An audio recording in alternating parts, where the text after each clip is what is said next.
La source de notre responsabilité s'appuie sur la responsabilité absolue de Dieu. C'est pour cela que nous devons savoir que le salut est éternel. Et la raison pour laquelle le salut est éternel, c'est parce que Dieu qui a donné le salut est éternel. La raison pour laquelle le salut est éternel, c'est parce que Dieu qui a donné le salut est l'unique responsable absolu du salut qu'il nous a donné. Alléluia. La raison pour laquelle le salut est éternel, c'est parce que Dieu est l'unique responsable du salut qu'il nous a donné en Jésus-Christ. Alléluia. Est-ce que vous êtes là? Oui.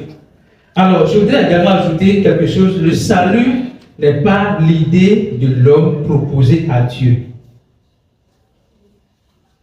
Le salut n'est pas l'idée de l'homme proposée à Dieu. Le salut est l'idée de Dieu, la conception de Dieu, le plan de Dieu et l'accomplissement de Dieu.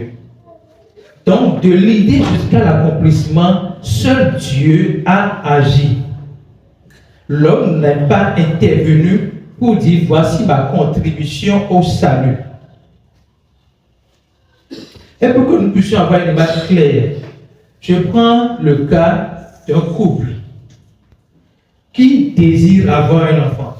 Notez que l'idée d'avoir un enfant est venue du couple et non de l'enfant qui va venir.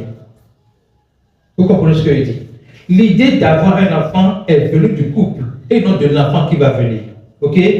Donc, de l'idée, les parents conçoivent comment ils vont planifier pour avoir cet enfant. Ce qu'il faut faire, ce qu'il ne faut pas faire pour avoir cet enfant. Et donc, de l'idée jusqu'à la conception, jusqu'à l'accouchement, ce sont les parents qui ont œuvré, qui ont travaillé à ce que l'enfant puisse venir au monde.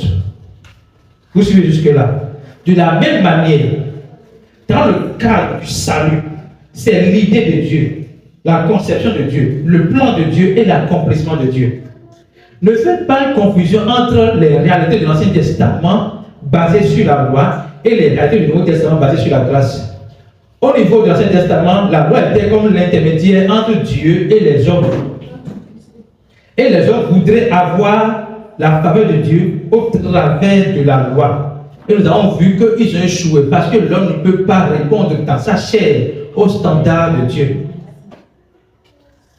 Et c'est pour cela que Jésus est venu pour dire, je suis venu accomplir la loi à votre place. Et donc, depuis que Jésus-Christ est venu, nous savons comme intermédiaire entre nous et Dieu, Jésus-Christ.